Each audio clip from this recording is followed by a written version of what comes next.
Most kids don't walk into the room and just say, I'm feeling anxious, disappointed, or overwhelmed.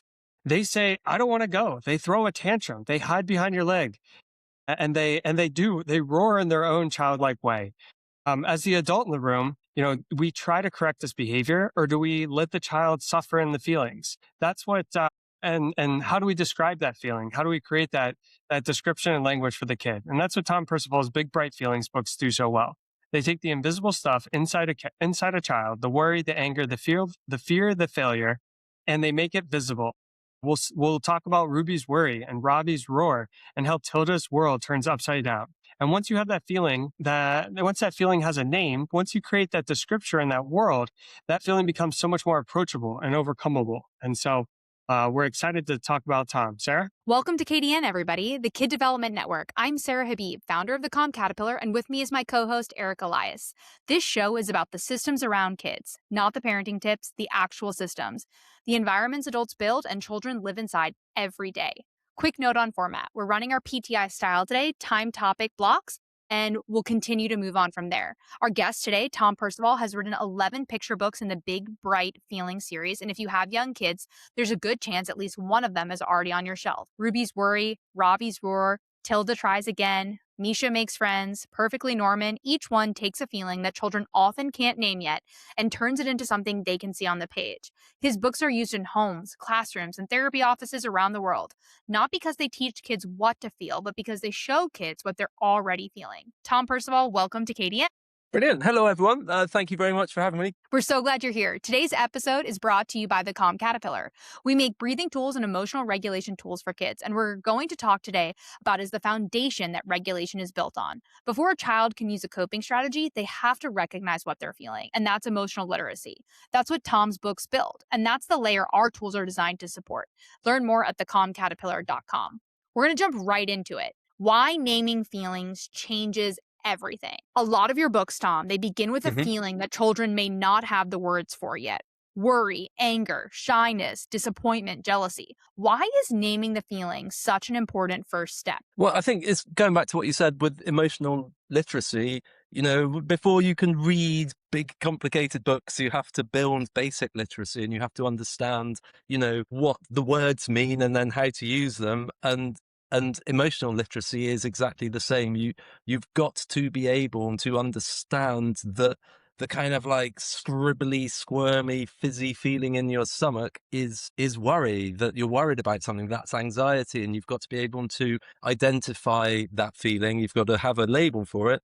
And then you've got to be able to hopefully come up with some strategies to work through how to minimize that when that's something that you're feeling. And I think that, as you point out, obviously young children don't have any vocabulary around this, and half the time they won't really even understand if they're feeling angry or if they're feeling upset or if they're feeling sad or frustrated. There's a lot of nuance in emotion, and I think it's really important that children are able to clearly put these emotions, separate the emotions to work out, oh, when I feel like this, that means I'm angry. When I feel like this, that means I'm jealous, and to sort of, just split the two things up. No, I like that. And in Ruby's worry, the worry keeps growing. And that's something maybe a child has a difficulty communicating or recognizing. And when you're writing, are you writing from the standpoint of like, how do I communicate this to the kid who's reading it? But are you also considering that adults, sometimes as parents, we forget what it was like to be as children, and we forget that we don't have that understanding. So when you're approaching the writing, are you writing it from how do I teach the kid, but also try to build that perspective for the parent? Yeah, I draw a lot of parallels in the work that I do to Pixar, for example. In terms of the difference in my mind between Pixar and some other kind of animation studios is that Pixar make films that you can enjoy regardless of how old you are. You could be a grandparent, like say Up. Have we all seen the film Up? Yeah. Anyway, Up. It's a film that I love. And if you watch that as a grandparent, you will have a very different interpretation of it than if you watch it as even a parent. And then obviously if you watch it as a young adult without children, you'll have a different interpretation than you would if you watch it as a child. And what I love about what they do in the Pixar films is that none of those are mutually exclusive. It's just like the level that you are capable of interpreting the film on is the level that you read the film on. Whereas I think some other animation studios do things like, oh, we'll put in a joke for the parents here. And then the kids won't understand the joke because it'll have like, I don't know, it'll like have some kind of like, maybe it's a sexual connotation or something to do with like partying or something like that. And that always makes me I feel really annoyed when I see that in kids' films, because it's like, you're confusing the children because they don't get it. They don't understand what the joke is, so it doesn't work, you know. Whereas what Pixar do is they'll have scenes or jokes that will work for everyone, but you might understand it slightly differently. And that's something that I try to do with my books. I try to ensure that they would work across many different layers, depending on whether you're a very young child or whether you're 5 or 6 or whether you're 8 or whether you're an adult reading it to a child. And yes, I do think that as adults, we still need reinforcement of those messages. I need reinforcement of those messages, to be honest. And it's quite ironic because the reason that I was late to have this meeting was because 3 days ago I was just like, I have got to have a break. I had like severe anxiety. I've been working like 7 days a week for like, you know, a couple of months, and I'm feeling a bit frazzled. And I was saying to my wife, I was just like, oh, I just feel really weird. I don't know, I'm just like got all this energy. It's just like what what like surely you can identify that you're feeling like Right. anxious and worried, but apparently not. And so then I was like, you know, I need a break. And I took my son off, we went hiking, and I feel loads better now. But yeah, Well, so so much better. yeah, we Um, all we need reminders. we joke about that. I said to Sarah this morning, we were all having a little anger and anxiety for the day, and we were being rushed. And I said, where's a calm caterpillar? Like, where are the tools that you've invented to regulate this emotion? So it's very similar on how you should be an expert, and yet you still suffer the same emotional toil that everyone else as a human will Yeah. suffer. Yeah. Yeah, and I think it is just really important to remember that. And it's like, it's not like, oh, I have solved emotions, like hooray, I will never have a troubling emotion ever again.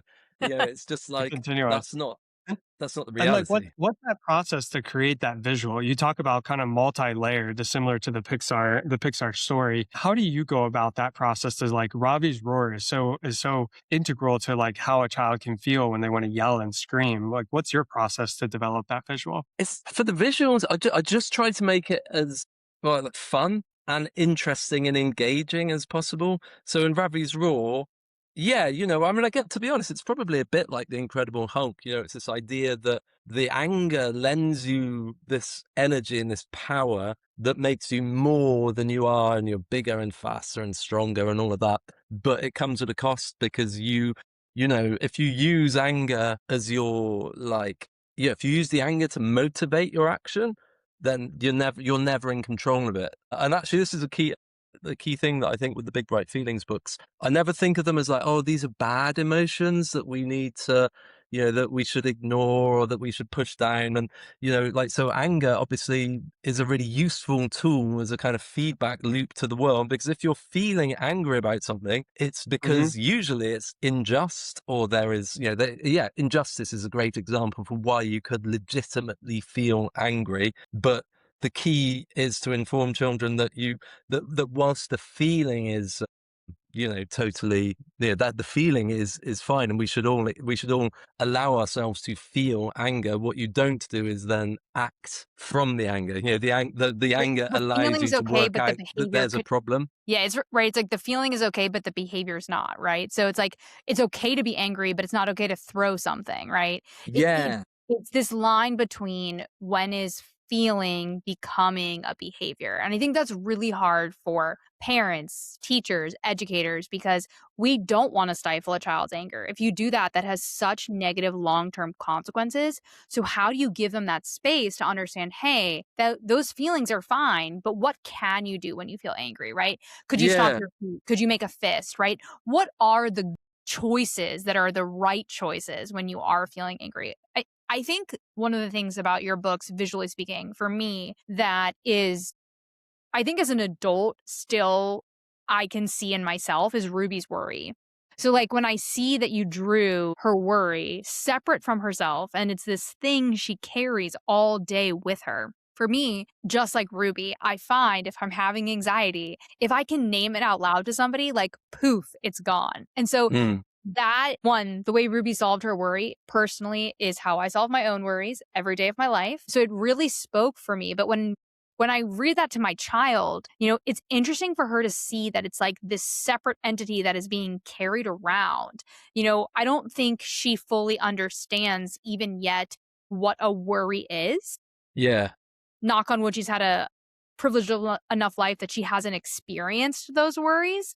But you can see that when we talk about it, she really wonders what even is a worry. So, how did you decide to say, I'm going to take this worry and I'm going to make it this thing that's like outside the body? Yeah, I don't know. It just seemed to make sense to me. I feel like having something tangible, something that you can see in the picture enables you to communicate this idea that the and I think the thing with children who might not have any worries as yet is that they will still understand the notion of a problem. It's like, oh, I've got a problem and I've got this problem here and it's a small problem right now. And then as the longer I try to ignore it, the bigger the problem gets. And I think that visually you can just demonstrate really kind of quite abstract notions really easily with pictures. If you were to do Ruby's Worry as a book without any illustrations, it would be really difficult to show that. And yeah, and Lots of that's what words, that's what I very think is the emotional. magic of picture books. It's the synthesis of the words and the pictures, and the words are, the words are great and the pictures are great, but you put them together and it's more than the sum of the parts, I think. I love it. Yeah, and that's where you really go with the story first. But the books have in our family turned into tools. I joked before we started that I actually say to myself multiple times during the day, "Tilda tries again," as this motivational mantra, because things never go your way, and maybe it speaks to my own lack of emotional resilience that I am using this mantra that I haven't had before in my life, and it's one of those things like you can do it, and it's this idea of pushing forward, and I think the way you approach it to say it's a story first and maybe a tool second, both helps, I think, parents and maybe teachers or at least psychologists, if they're using it, kind of reference that because there is so much in a story and there is so much in I a have uh, to in say a what happened vision. with Tilda Tries Again this morning. I was taking my daughter home from the doctor, and she normally buckles herself into her car seat. And she found out at the doctor that she was going to have to take some medicine, which is the hardest thing in the world for her. And so she was like, I can't buckle my car seat. Like, you need to come back here and do this for me. And I was like, let's take a second. And I said, let's try again, just like Tilda. And so it's so funny how you can also then use these literary references as a way to help motivate your child in the moment, right? When we say just like Tilda or Tilda tries again, she gets what it is that we're trying to convey to her. Like, it's okay Yeah. if it's hard. It's okay for you to try to do this. And so I think, I just think, Tom, maybe I don't know if you know this, but I feel like one of the best things about your books is how this language really becomes a tool in family life, right? Because you can really start to use these ideas as a way to help motivate like your kid in their life. I mean, I did that this morning. I literally said Yeah. to her, Tilda tries again. And then you know what she did? I waited and she did it herself. Yeah. Oh, So you should, that's I so mean, I just cool. like, I hope you should be proud of yourself. That's I really like it. awesome. To be honest, it blows my mind. I hear things like that, and it's almost like I don't really know what to do with it. Do you know what I mean? Yeah. It's like I sit here in my little writing shed, and I make the stories, and I kind of forget, that they that they then go off like out from here around the place. And I do find it strange. I find it hard to connect the reality of that with how it feels for me to make the stories. Because for me, it's kind of like, obviously, I want the stories to be helpful and useful, and all of that.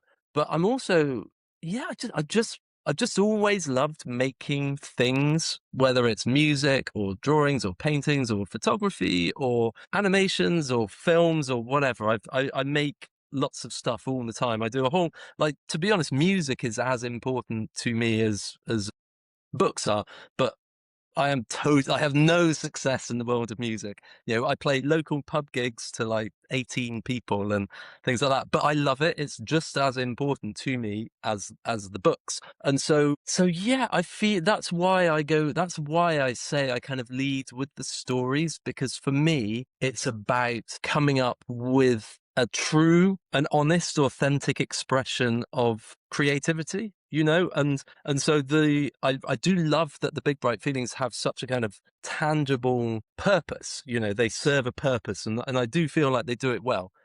But yeah, for me, at the core of it, I'm thinking about how can I make this the best story that I can make, and I want it to, you know, the meaning of the story or the essence of the story is really important because because that's the theme that I'm exploring in the book.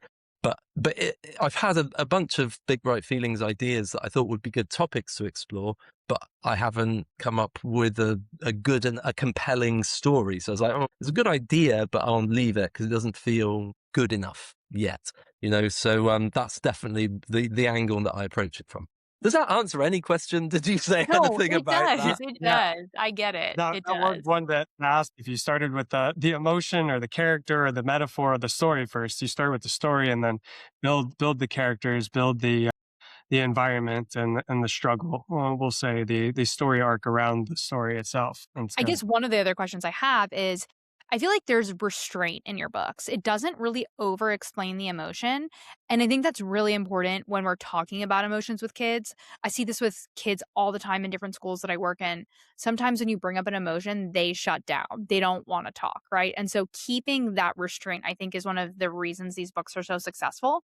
How do you keep the balance between like making these books all about like social emotional lessons, but also books that kids just want to read because they're fun? Yeah, I mean, I think that goes back to what I was chatting about just before with some of the ideas I've had that I thought would be valid kind of emotional challenges that children will struggle with. But yeah, I feel like with the Big Bright Feelings books particularly, it's this idea of a I don't know, I've never come up with the right word for it because supernatural is the wrong word, but yeah, there's like a more than real aspect to it, you know, and imaginative. There's a playfulness to pretty much all the problems. Tilda tries again. The world, you know, literally turns upside down, and it's hard for her to physically navigate the space, which obviously children will know like that doesn't actually happen, you know. So, and I think that you by employing a technique like that visually, or Ravi turning into a tiger. Oh, well, of course, a boy can't actually turn into a tiger.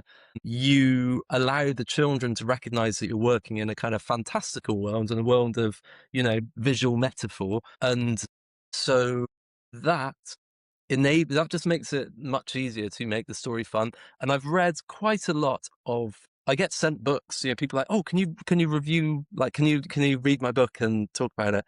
And I get sent quite a few books on feelings, and I'm just like, this is this is really boring. You know, this is like like it becomes clinical. 5-year-old me would not have found that book interesting. And so yes, it talks about emotions and it's very clear about emotions, but it feels more like a more like a kind of like the tool that you'd get if you had a very, very, very specific challenge, a health challenge, for example, and the kind of thing you might get from a hospital or a doctor's if you've got a very specific challenge. And I think that's another thing I try to do with the Big Bright Feelings books. As you say, I keep them fairly open. And I think, say with Ruby's worry, we never know what she's worried about, because if we knew that she was worried about, you know, starting school or going swimming or going to a birthday party or whatever, then it becomes a book about coping with that specific challenge rather than the breadth of what it is to worry about something. So I think that's another thing that I do in the books that keeps them open. I really I see that and I feel that now. We've been reading Perfectly Norman, and I feel that with Norman, where he has wings and wants to wear a jacket, but it's really he's scared to be himself, and then Yeah. these struggles with being himself and the uncomfortability of not being yourself. It resonates with me definitely, and I think even with our 5-year-old, I think eventually she'll get to that to be like, oh, I know this scenario before where I'm scared to say something or scared to be something or act like something. And it could be anything. So it really keeps it fantastical, abstract, but yet you almost can write your own story into the character and be like, oh, I know that. I feel that. Yeah, And absolutely. And that's 100% a conscious effort because, yeah, with Perfectly Norman, it could be anything. It could be, there could be some kind of neurodivergent thing going on. It could literally be anything that he is internalized as something that he feels that he needs to like keep away from people, not let people see. And there are like say, Misha Makes Friends, and I love that story, but for me, it's more like that one. It's not like I don't like it as much as the others. I do like it very much, and I think it's a really lovely story. But it's more like there is a singular challenge. It's really apparent what that challenge is, and there are a couple of the Big Bright Feelings books that are like that as well. And my favorite hmm ones are the ones with the breadth, where it's like it would work for any kid who is going to experience any sort of anxiety or self-esteem issues or whatever it may be. They're the ones that I feel are more effective for me. Was it a conscious effort to allow? And sometimes, and we'll do Norman. Sometimes it feels like there's two more pages where it's uncomfortable. It's like you want Norman to get over it. You want Norman to push Yeah. through it or to manage it. And then so is it a conscious effort that there's like, oh, two more pages of uncomfortability we all have to read about Norman, because it kind of it parallels the life of the emotion doesn't always resolve itself. And so like how as a child, do you recognize that? Is that a conscious effort or just how the story panned out? Either way, it's effective. Yeah, I don't know. I just think life is complicated. It's difficult, and I think that people underestimate how how much children are just the same as we are. Like obviously they've got massive emotions. If anything, they've got bigger emotions because these emotions are brand new to them half the time. So maybe it's the first time they've ever actually felt properly jealous, and they've really got no idea how to cope with this sensation. And yeah, I mean, I know that the books definitely they all follow the pattern of we have a problem. We're going to explore the problem. We're going to see that this problem can be really, really problematic. And then we're probably going to look at that a bit more, and then we'll resolve it. So yeah, I get what you mean, but I think it's just and then it all comes good in the end, I reckon. So it all ends all right. Okay, so I want to talk to you about adults because these books are designed for kids, but they're being read predominantly by adults to children. And I wonder, right, that some parents reading these books maybe realize that nobody taught them these skills or these emotional topics. And so, a child can have big feelings. Generally, that evokes some sort of big feeling response from an adult, too, right? Child's angry, parent gets anxious, child worried, parent wants to fix it. What do you hope that these books give to adults in those moments? Yeah, I think it's well, I constantly need reminding of my own feelings and the kind of emotional challenges that I go through. And I think that I mean, my children are 15 and 17 now. My kids are they're not grown up, but they're a lot more grown up than they were. And what I've found over the course of my kind of parenting journey has been that a lot of the time the advice that I give them, maybe it doesn't even get they don't really take it on board at that time. Do you know what I mean? It's like you say this stuff, you're trying to help them. This is something that I'm going to give you some advice to make your life smoother. And they half the time pay no attention to it, and then they'll go off and do what they're going to do, probably make the terrible mistake you didn't want them to make. And then, like afterwards, after that, they're like, I get it. I get it now. I get why dad told me not to do whatever it was I told him not to do. Or that's why dad said that I should look at X, Y, and Z before, like consider my feelings in this particular way. And I think that is true for us all the way through life. And we get these little reminders, whether it's like, like I said before with Ruby's worry and anxiety, and I was overworked and I was talking to my wife about it, and she said, "You're anxious. You need a break," And I was like, "Oh, I do." And I think that That's having these prompts in a book an adult will read can help them, because it's like, oh, actually, and I have had that. I've done school visits and I've read the book aloud, and then a teacher in the school will be like, "Oh, do you know, that's actually just what I really needed to hear right now." Because we all forget, and we all need these reminders. And so I think that the books are useful for adults as well. It's not like every adult will know it's better to talk about your feelings than not to, but every adult, I think, will from time to time forget that as well. Yeah, That's and great. and I think It's great too because I think the adults don't solve the problems in the books. Just again, keeping on Norman or keeping on the parents are there, but they're not trying to Yeah. solve it. And so it really shows the child working through the emotion and the child figuring it out. Yeah, 100%. To be honest, that was something that, like, on a couple of, there were a few editorial processes where I had to be quite resilient, like Tilda, and keep going because I believed that that was really right. And there were times where there was some editorial input to, yeah, it's like, oh, maybe mum comes in and like shows so and so what to do here. And I'm like, nah, I don't think so. I don't, like, and I know that it's maybe unrealistic that in Ruby, for example, where she sees the boy and they help each other, maybe that's unrealistic, and it probably would be more likely to be a parent or, a caregiver in that role who is the person that helps Ruby recognize that she needs to talk about her feelings. But I did really like that it was the children because it's this idea that, oh, you can solve these problems. You can solve your own problems, and that is really important to me for the kids reading it to feel like, oh, okay, yeah, this is like, because at the end of the day, like, life is on us. Do you know what I mean? It's like, for better or for worse, you've got to be able to get through this stuff. And you're like, in our lives, we are going to have great times, we're going to have bad times, and we've got to be able to cope with all of it and make the best of everything that comes our way. And yeah, and your parents are obviously a great support and they can really help you understand things, but it's all got to come from you at some point. At the end of the day, you've got to make the choices in your life that you're going to make. I love Yeah, that, and the Tom.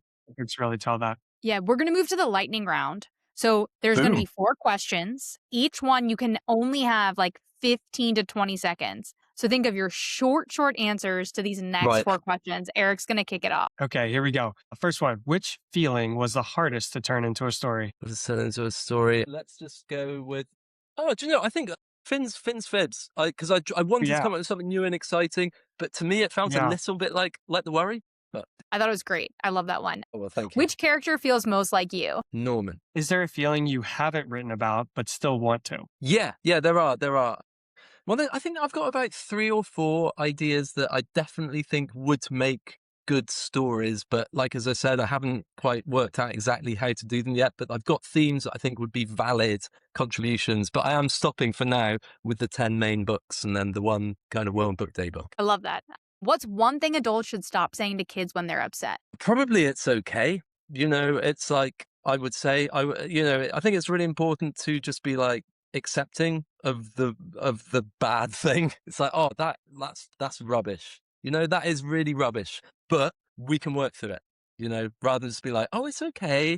It's like, that would be what I would say. I agree with you. Okay, so for our last question, Hmm. you've written this whole world of big, bright feelings: worry, anger, trying again, friendship, bravery, confidence, fibbing, and more. If you could give every child and every adult one idea about feelings that would change how they move through the world, what would it be? Yeah, just to really just to pay attention to the feelings, to understand your feelings. I think that's the key thing.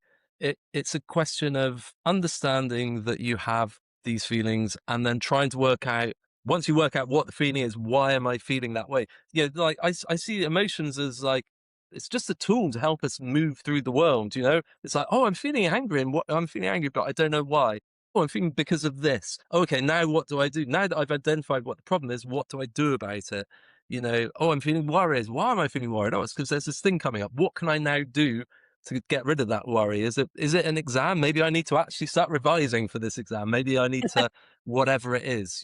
So yeah, I think the first thing that comes to just really listen to the feelings and then work out what you can do to solve that problem. That's a very long answer. That was a No, it No, was that was great. You were allowed 20-second a long answer. one for I'll that. need to hear that. That's good. That's good. Yeah.